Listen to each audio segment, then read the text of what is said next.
ये कहानी है एक पिता के घमंड की, एक पत्नी के बलिदान की और एक ऐसे योद्धा के जन्म की जिसका नाम सुनते ही देवता भी कांप उठे, वीरभद्र। आज हम जानेंगे माँ सती का आत्मदहन, शिव का रुद्र स्वरूप और दक्ष के यज्ञ का विनाश। ये सिर्फ एक कहानी नहीं, ये है इतिहास। कैलाश के शांत शिखरों पर जब प्रकृति और परम तत्व एक हुए, तब जन्म हुआ एक पवित्र प्रेम कहानी का। भगवान शिव वैराग्य के स्वरूप और देवी सती भक्ति और प्रेम की मूर्ति। उनका मिलन था शक्ति और शिव का संगम। परंतु इस दिव्य प्रेम को सभी ने समझा नहीं। राजा दक्ष, देवी सती के पिता, इस मिलन से संतुष्ट नहीं थे। उनके हृदय में अहंकार था कि शिव, जो श्मशानवास थे, कैसे उनके कन्या के योग्य हो सकते। समय बीता और राजा दक्ष ने एक महायज्ञ का आयोजन किया।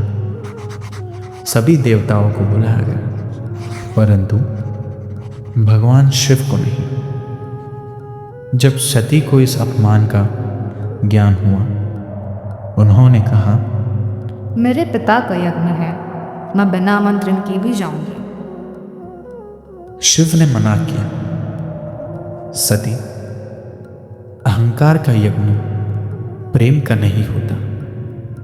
पर देवी सती अपने पिता के प्रति कर्तव्य निभाने निकल पड़ी। वहां पहुंचकर उन्होंने सुना उनके पिता उनके पति महादेव की निंदा कर रहे थे। सती के हृदय में शोक, क्रोध और अपमान का ज्वाला उठ गया।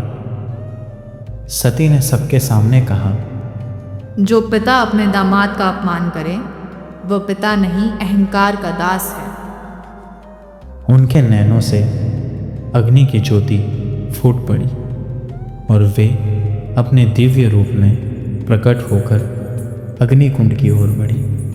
सभी देव ऋषि सब सख्त हुए और कुछ ही पलों में देवी सती ने अपने शरीर को त्याग दिया। वो ज्वाला थी जो अहंकार को भस्म कर गई। कैलाश पर जब शिव ने यह भयानक समाचार सुना, तो उनका हृदय कांप गया।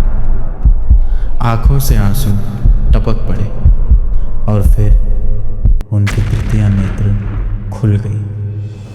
आकाश गरज उठा, पर्वतों में भूकंप आया और वायु की गति थम गई। उसी क्षण शिव के क्रोध से एक दिव्य तेज प्रकट हुआ। उसी तेज से जन्म हुआ वीरभद्र, महाकाल का क्रोध और वीरता का रूप। वीरभद्र ने गूंजती आवाज में कहा, मैं सती के अपमान का बदला लूंगा। मैं दक्ष का यज्ञ विनाश कर दूंगा। उनका शरीर बिजली की तरह चमका। आंखों में लवा जैसी ज्वाला थी। वे अपने गणों के साथ कैलाश से यज्ञ की ओर चल पड़े, महादेव के आदेश पर न्याय के लिए। राजा दक्ष का यज्ञ शुरू था। वेद मंत्र गूंज रहे थे, पर आकाश से तूफान उतर आया। वीरभद्र, उन्होंने मंडप हिला दिया। देवता भाग खड़े हुए। अग्नि की लय बिजली की चमक में विलीन हो गई। वीरभद्र ने त्रिशूल उठाया और गरज कर बोले, ये तुम्हारा यज्ञ नहीं, तुम्हारा अहंकार है दक्ष। और कुछ ही क्षणों में सब कुछ भस्म हो गया। यज्ञ के बीच वीरभद्रा ने दक्ष का सर धड़ से अलग कर दिया। सब जगत स्थलित थम गया। महादेव स्वयं प्रकट हुए। उनकी दृष्टि में क्रोध शांत हुआ और करुणा ने जन्म लिया। शिव ने कहा, अहंकार से सीख लो दक्षा। मृत होने पर भी तुम्हें पुनर्जन्म दिया जाएगा ताकि तुम करुणा का अर्थ समझो। उन्होंने अपने दिव्य स्पर्श से दक्षा के शरीर पर बकरे का सर लगाया। दक्ष ने चरणों में गिरकर कहा, प्रभु मुझे क्षमा कीजिए। शिव ने आशीर्वाद देते हुए कहा, जो गिरता है वही उठता भी है।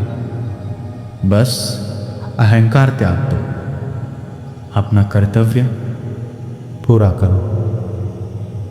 वीरभद्र शिव के समक्ष है। शिव मुस्कुराए, वीरभद्र तुम मेरे क्रोध का रूप हो। आज से तुम मेरे अंदर समाहित हो। और वीरभद्र का तेज शिव में विलीन हो गया।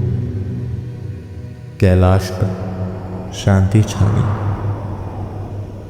देवताओं ने प्रणाम किया और तभी से जब जब अन्याय बढ़ता है, वीरभद्र का रूप फिर जाग उठता है, क्योंकि वो है महाकाल का क्रोध।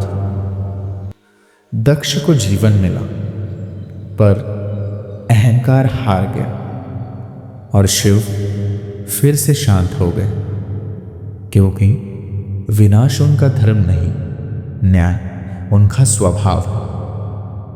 अगर आपको भगवान, इतिहास और अध्यात्म से जुड़ी कहानियाँ पसंद हैं तो हमारे चैनल इतिहास को सब्सक्राइब करें और बेल आइकन ज़रूर दबाएं, क्योंकि यहाँ कहानियाँ सिर्फ सुनाई नहीं जाती, महसूस कराई जाती हैं।